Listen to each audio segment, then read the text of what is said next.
Nigeria's medium-term economic outlook, and the pathway to stability, growth, and productivity were the focal points of discourse at Mr. Tajudeen Ahmed's 50th birthday celebration, which was hosted by Mr. Tajudeen Ahmed, General Manager and Group Head of Business Development at BUA Group.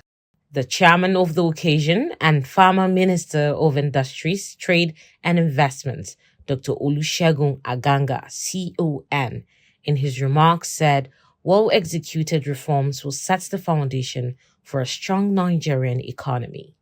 Our country, Nigeria itself, is navigating a complex landscape as a result of the recent and necessary reforms, persistent inflation, insecurity, higher levels of unemployment and poverty, and external economic pressures. If the reforms are well executed and complete, they could set a foundation for a stronger economy and a brighter future for all of us.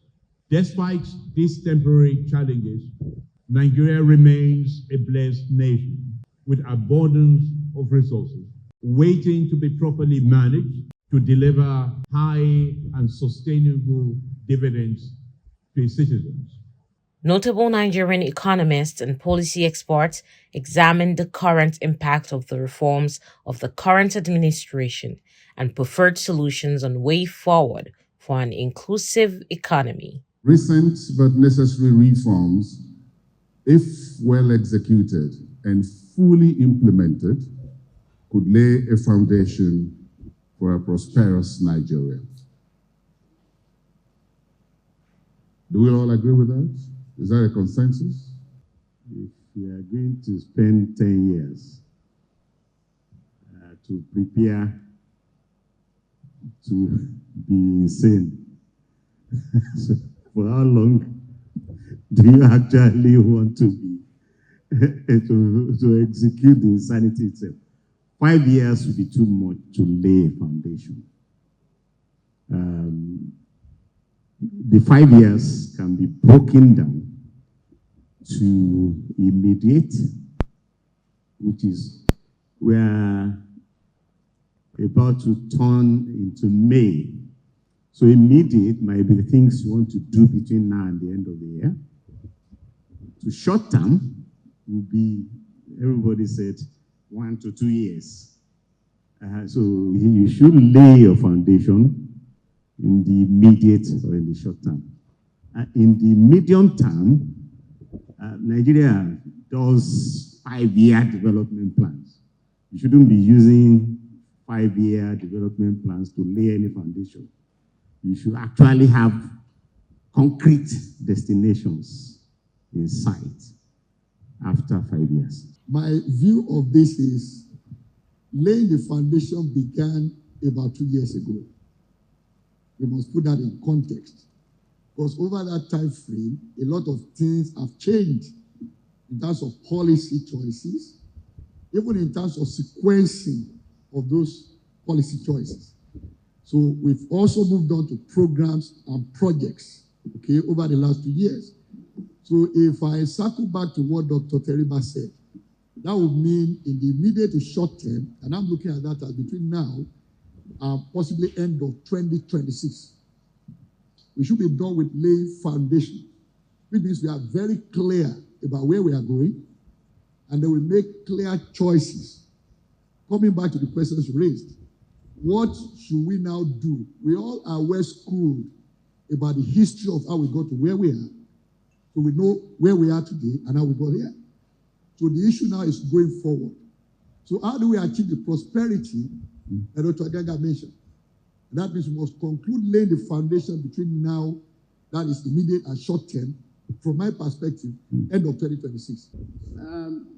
We know that there is a direction towards an investment-driven economy, a market-driven economy, restructuring, looking towards the inventing or the attracting both foreign and domestic investment. There's a articulation of a $1 trillion GDP, which has been explicitly stated. So we see elements of the plan. We see elements of the direction. Even though, like I keep hinting, I can't point to a single coherent articulation of what the direction is. So we know the foundation, we know the destination. Where I think the challenge is the execution. And if you look at the historical dimension of the way we do policies in Nigeria, we focus so much on the macro, getting the macro right. However, if we stick to only the reforms we have undertaken now and not work, for instance, on the investments that need to come on the back of removal of subsidy, on the investments that need to come on the removal, let's say chemicals, petrochemicals, and all those kind of things, then we may not quite achieve the objectives of those reforms. So, summary, we have laid the foundation. We are still laying some other foundations. We know where the destination is, which is a $1 trillion. The Minister of the Finance said just yesterday the target is 7% growth rate. However, the missing link is execution. We are not given enough attention to the social aspects of the economy. Because you are managing an economy, we are undertaking reforms, and we are leaving more and more people behind. Because no matter what we say, at the end of the day, the economy is about human beings. It's not so much about the abstract issues of $1 trillion economy, GDP, inflation, this and that. It is about human beings. Stabilization can be your foundation. And whatever you may think, you have to give credit to these governments. You may not fully agree with them, but I think they have had, to some extent, a sense of stabilizing the economy. It's been very painful, no doubt, with the exchange rate, with the monetary policy, and also with attempt to generate revenue. Now you now need to move to the second phase, which is laying down the growth pillars. And when you're laying down the growth pillars, you have to ask yourself, what are you aiming at? You are aiming at prosperity, and importantly, to achieve that prosperity over a long term, you have to have productivity. And to have that productivity, what are the pillars that you need? You need institutional capital, which is essentially relates to the way you govern. Okay? You need physical capital, which is infrastructure, especially in the case of transport and energy, we're extremely deficient. You need human capital as one of your growth pillars. And that human capital means that you want to be able to harness the demographic dividend that you have. To immortalize the late father of the celebrant, the Musa Adeleke Ahmed Foundation was launched to support indigent students. We will adhere to the best practices in corporate governance and ethical practices. Distinguished guests and the chairman of the occasion speak on the life and impact of Mr. Tajudeen Ahmed, marking 50 years, the foundation, and the discourse on the Nigerian economy. For a 50-year-old man with the kind of achievements and energy and his network, that's very profound. Particularly the activity of today, a dual activity, quality economic outlook by the best economists in the country, and then the launch of a foundation in memory of his father. I wish him very well. I'm very proud of him. We will support the foundation, and I'm hoping that by 51st, this will become an annual event where we share ideas about moving our nation forward. So what I'll say is that Taj is such a dynamic gentleman. He's a great networker. Some said that already, but that's the truth about him. He is resourceful. He's always interested in progress wherever he goes. I know I appointed him onto a few committees, and he excelled in doing his work. The foundation that he set up to immortalize his dad is something that I believe will be utilized to help encourage other students who are having challenges. Like they said, they are going to offer some scholarships, opportunities for people to get tertiary education.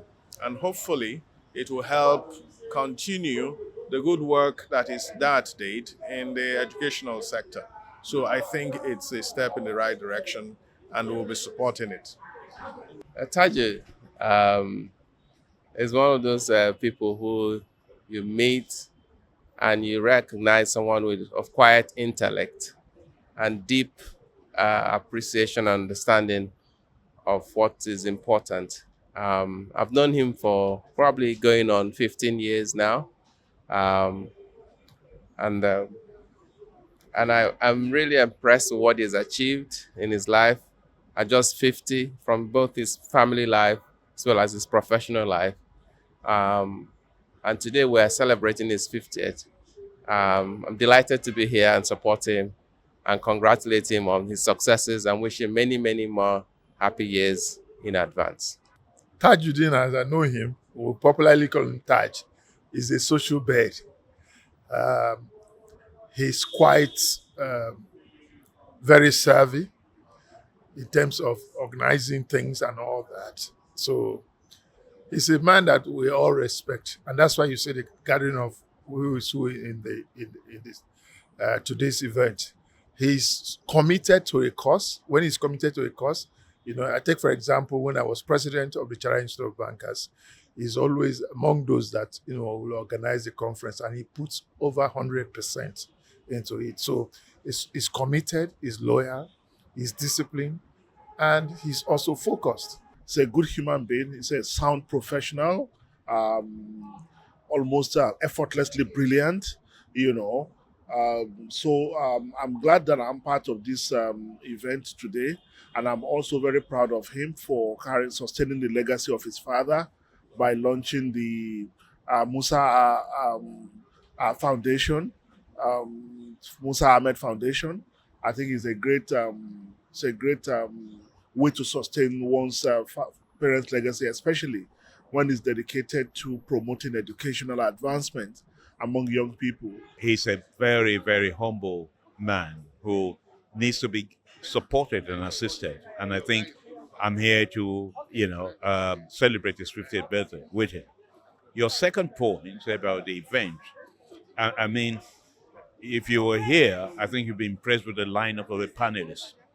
I think we had very uncommon situation where we had some of the best economists in the country, 8 of them, or just 7 of them, and all of them profiling different solutions and what we should do and can do in the country.